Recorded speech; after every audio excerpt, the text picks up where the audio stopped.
My name is Sarah Thompson, and I'm 38 years old. I live in a small town on the outskirts of Boston with my husband Michael and our 10-year-old daughter Emily. During the week, I teach 4th grade at the local elementary school, and on weekends, I cherish time with my family. I still vividly remember 15 years ago when I was in college. A young man sat next to me in the library while I was studying. His name was Michael. We talked about literature and hit it off right away. After that, we went on many dates and got married after graduation. Michael got a job at a local construction company, and I fulfilled my dream of becoming a teacher. When Emily was born, it felt like our happiness had reached its peak. Lately, Michael's been coming home late more often, and I'm starting to worry. But he just says, "I'm busy with work." Emily seems lonely, not seeing her father as much. Still, we're a happy family. On weekends, we have picnics in the park or watch movies together. But recently, I've started to feel that something's not quite right. Who could have imagined that an unexpected shadow was creeping into these peaceful days? On Friday afternoon, I was able to leave school earlier than usual. As I walked home, my steps felt lighter at the thought of having dinner together as a family, something we hadn't done in a while. When I arrived at the front door and unlocked it, an unnatural silence enveloped me. Usually, I'd hear the TV or Emily's laughter. "Michael? Emily?" I called out as I headed to the living room. What I saw there took my breath away. Michael and Emily were lying on the floor. "Michael! Emily!" I screamed as I rushed to them. Michael was breathing with difficulty, and Emily seemed to be having a seizure. I was on the verge of panic but took a deep breath and told myself to stay calm. I immediately called 911 and requested an ambulance. Following the operator's instructions, I checked on them. Neither was conscious, but they were barely breathing. "It's okay, Emily. Daddy's okay too. Mommy's here." I held my daughter's hand and whispered with a shaky voice. A few minutes later, I heard sirens. The paramedics arrived and quickly loaded them onto stretchers. I was allowed to ride in the ambulance. When we arrived at the hospital, Michael and Emily were immediately taken to the treatment room. I waited in the waiting room, feeling overwhelmed by anxiety and fear. Why did this happen to them? If only I had come home earlier. Such thoughts raced through my mind. After about an hour, a doctor finally appeared. "Mrs. Thompson."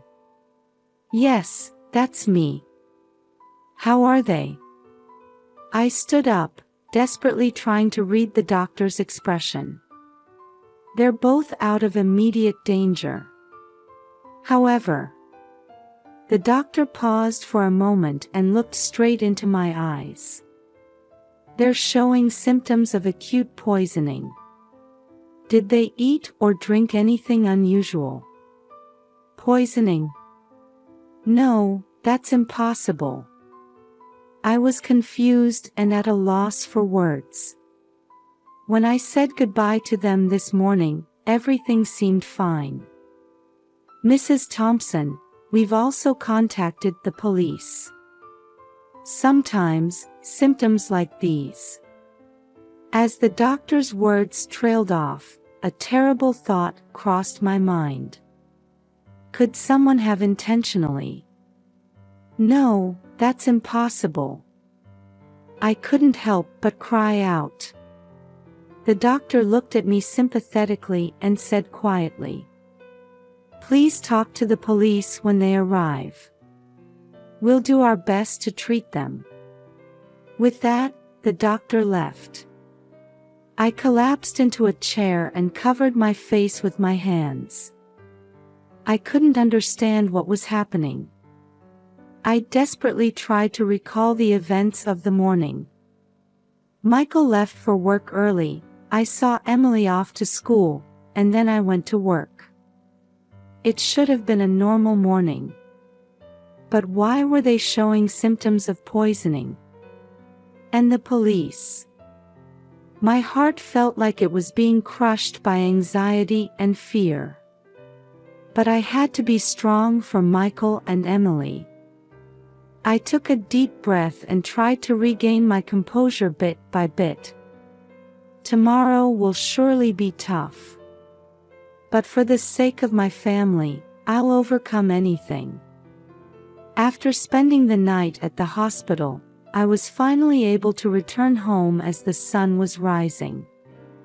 Michael and Emily's conditions were stable, but they still hadn't regained consciousness. As I opened the front door with my exhausted body, 2 police officers were standing there. "Are you Mrs. Sarah Thompson?" the tall male officer asked. "Yes, I am," I answered, confused. "We'd like to ask you a few questions about yesterday's incident," the female officer said. I invited them into the house. As we sat in the living room, the male officer began to speak. "Could you tell us in detail about yesterday's events?" I explained as accurately as possible everything from yesterday morning until I returned home. The officers listened intently, occasionally taking notes. "Mrs. Thompson, have you had any disputes with your husband or daughter?" the female officer suddenly asked. "Huh? No, nothing like that," I answered, surprised. "You see, the symptoms of your husband and daughter suggest the possibility of intentional poisoning," the male officer said quietly. At those words, my heart began to race. "Are you suspecting me?" The officers looked at each other, and the male officer carefully chose his words. "At this point, we can't rule out any possibilities. We ask for your cooperation." After that, they began to search the house. I watched their movements in a daze. Suddenly, the female officer in the kitchen called out, "There's a suspicious container here." What she held in her hand was a small bottle I didn't recognize. The label read, "Pesticide." "This. I don't know about this. It's not mine," I desperately pleaded. The officers seized the bottle as evidence and took my fingerprints. "We'll need you to wait at the station until we get the results of the comparison." Feeling dejected, I was taken to the police station. As I spent a long time in the interrogation room, various thoughts crossed my mind. Why is this happening? There's no way I would hurt my family.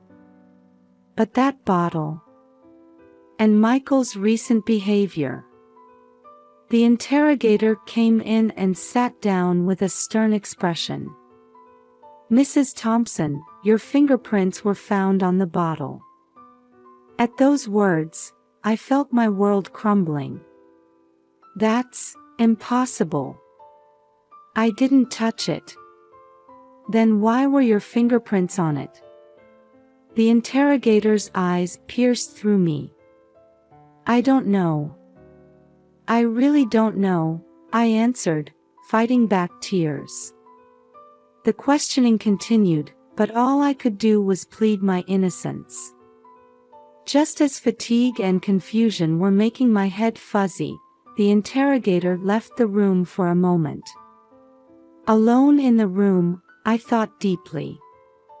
The only way out of this situation is to uncover the truth myself. But how? At that moment, a possibility crossed my mind. Could it be? Just as I had that thought, the interrogator came back into the room. "Mrs. Thompson, your bail has been granted. However, as the investigation is ongoing, please don't leave town for the time being." I left the station with mixed feelings. I must take action to uncover the truth and protect my family.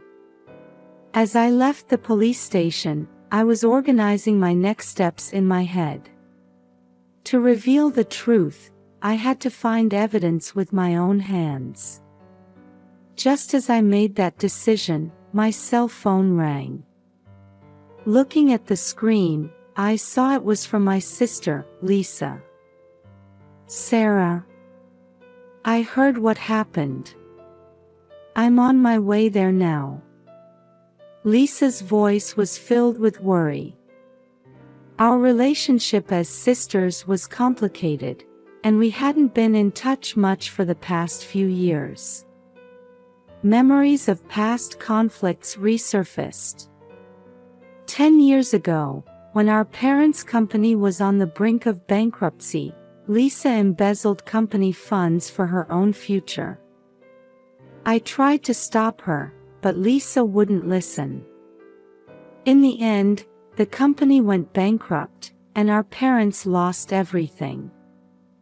Since then, our relationship had remained strained. "Lisa, you don't need to come. I can handle this on my own." "No, Sarah. You can't do this alone.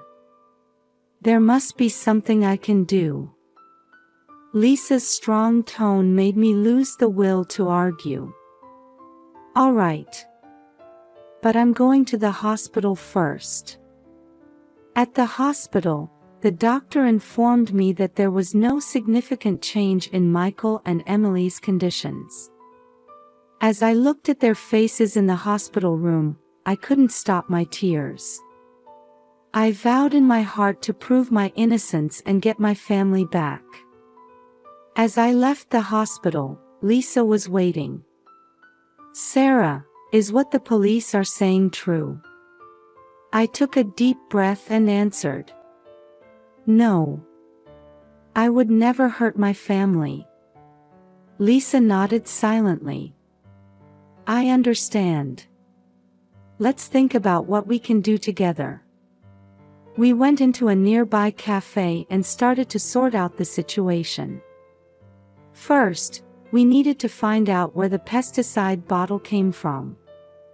"Sarah, try to remember all your actions. Is there anything you might have overlooked?" Lisa asked with a serious look. I desperately traced my memories.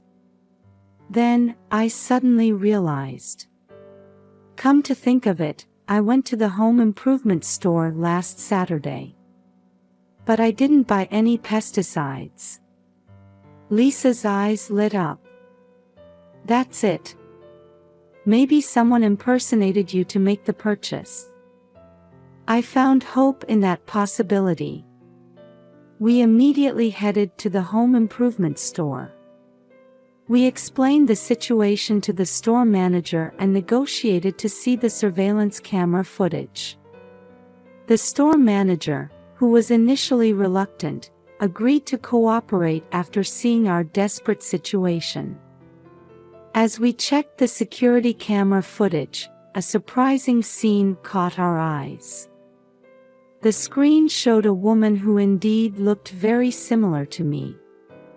But looking closely, the details were different. The person stopped in front of the pesticide shelf and picked up a bottle. "This is it." I couldn't help but exclaim. "But this person isn't me." Lisa was also staring intently at the screen. Wait, this person. We looked at each other.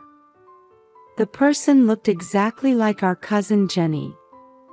Could it be Jenny? I looked at Lisa in disbelief. But why would Jenny? Lisa also looked confused. We rushed to the police station and presented this new evidence. The police started a reinvestigation and began to confirm Jenny's identity and whereabouts. A few days later, we received a call from the police. They said Jenny had been arrested. The interrogation revealed shocking facts. Jenny had apparently been jealous of my life for years. A happy family, a stable job, and above all, the trust of our parents. Jenny had plotted to take all of that away. Why would Jenny go that far? I listened to the police officer's explanation while crying. However, mysteries still remain. How did Jenny enter the house and mix in the pesticide? And why were only Michael and Emily affected? The path to the truth is not over yet. But with this glimmer of hope, strength welled up in my heart. I must continue to fight to protect my family and reveal the truth. Lisa put her hand on my shoulder. Sarah, let's get through this together. I won't leave you alone again. My sister's words filled me with warmth. It's time to overcome our past conflicts and join forces as sisters. The journey to uncover the truth continues. But I'm not alone anymore. With the bond of family and a new bond with my sister, I continue to move forward. As the police investigation progressed, Lisa and I continued to pursue the truth on our own. Even after Jenny's arrest, there were still many points that didn't make sense. One day, I noticed something odd about Lisa's behavior. Her voice trembled when we talked on the phone, and she avoided eye contact. It was clear she was hiding something. Lisa, you know something, don't you? I looked at my sister with a serious gaze. After a long silence, Lisa finally spoke. Sarah. I'm so sorry. And then, a shocking truth was revealed. Jenny's plan was actually devised by Lisa. But why? I asked in disbelief. Lisa began to explain through tears. She had been jealous of my life for years. The trust from our parents, a stable job, a happy family. Lisa had plotted to take it all away. But in the very end, I lost my courage. So I asked Jenny to do it. I was at a loss for words. My heart, which had believed in the bond between sisters, was shattered into pieces. But an even more shocking fact awaited. Michael's affair and his conspiracy in this plan were revealed. Lisa continued, Michael was just an affair partner at first. But he also wanted to hurt you. In my mind, all the recent events started to connect rapidly. Michael's late returns, his cold attitude lately. Everything started to make sense. Emily. I asked with a trembling voice. We didn't intend to involve Emily. But Michael. Lisa's voice trailed off. My body shook with anger and sadness. But now is not the time to be swept away by emotions. I must act calmly, for Emily's sake and for my own.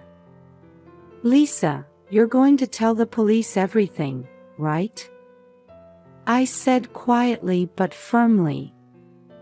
Lisa nodded. Yes, I'll tell them everything. And I'll accept my punishment. We headed to the police station. Lisa's testimony revealed the full extent of the incident. Michael and Jenny were rearrested and subjected to questioning. However, this wasn't the end of everything. I still had something I needed to do. I returned to the hospital and sat beside Emily, who had regained consciousness. Emily, Mommy's here. Everything's going to be all right now. While holding my daughter's small hand, I made a firm decision.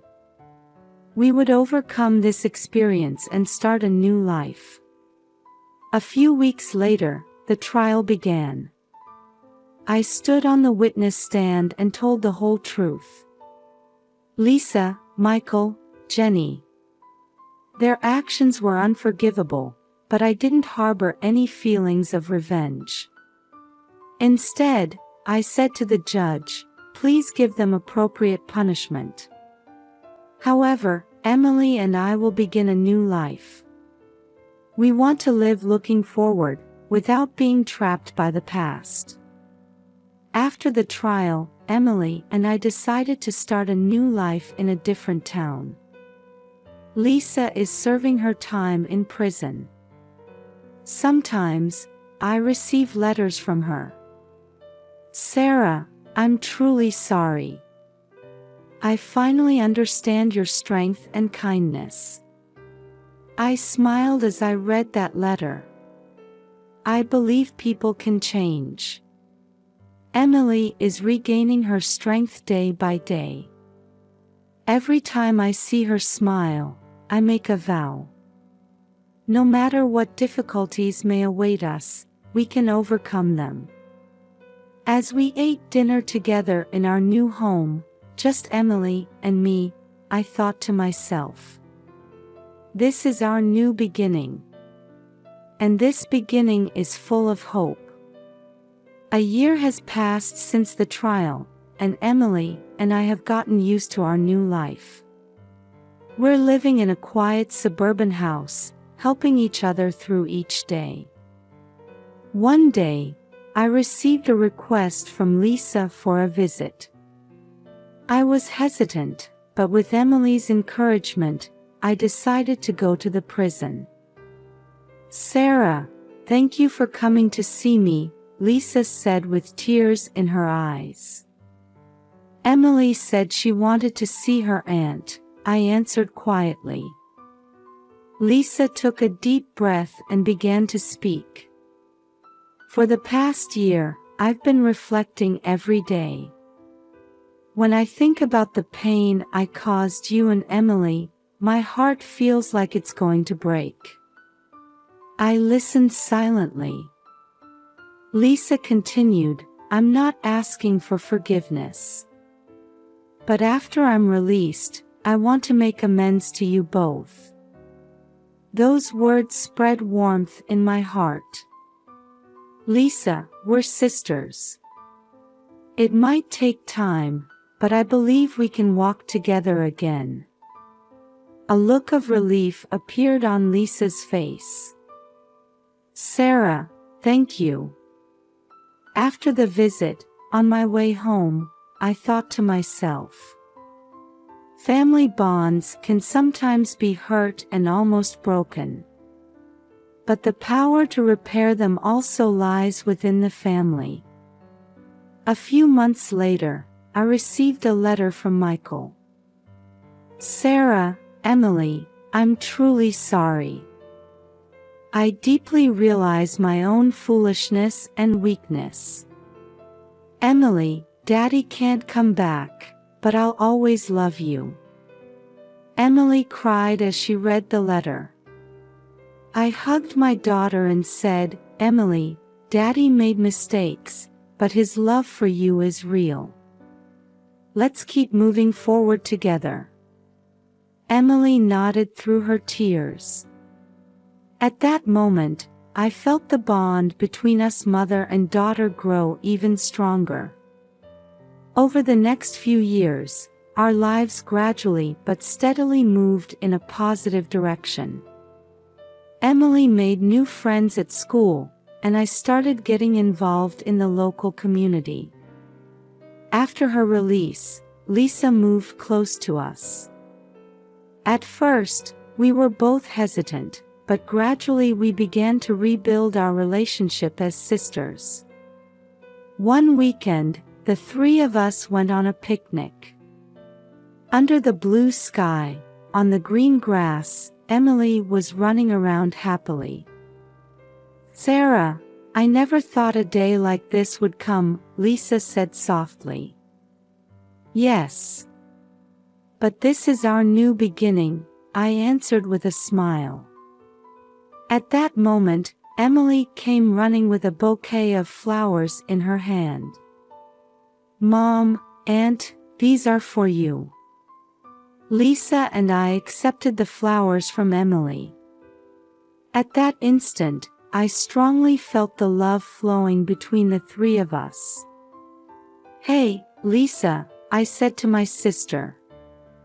"Let's keep walking this path together." Lisa nodded with tears in her eyes. "Yes, together. As a family."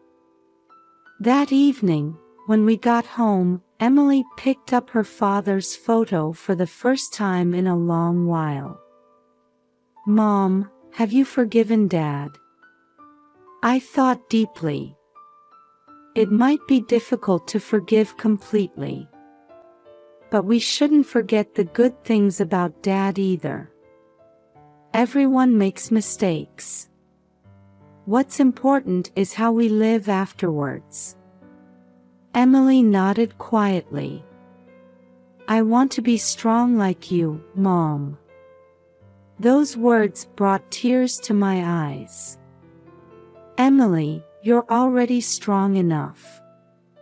Let's keep getting stronger together." We hugged, enveloped in warm feelings.